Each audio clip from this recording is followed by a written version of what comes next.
বৃহস্পতিবার দিনের ভিডিও তোমাদের সাথে শেয়ার করছি।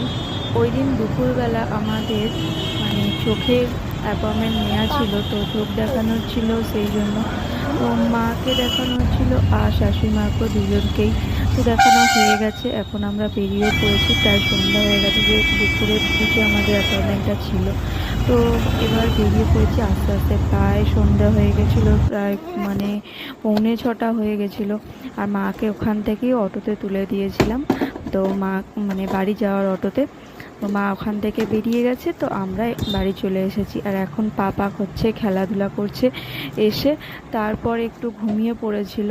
তো ঘুম থেকে উঠলে তারপরে ওকে খাওয়াবো। তো অলরেডি ও একটু ঘুমিয়েও নিয়েছে। তো এখন দেখো এবার উঠে পড়ছে। এবার আমি ওর জন্য খাবার প্রায় রেডি করে রেখে দিয়েছি। রাত এখন বাজে হচ্ছে প্রায় 10টা। তো এখন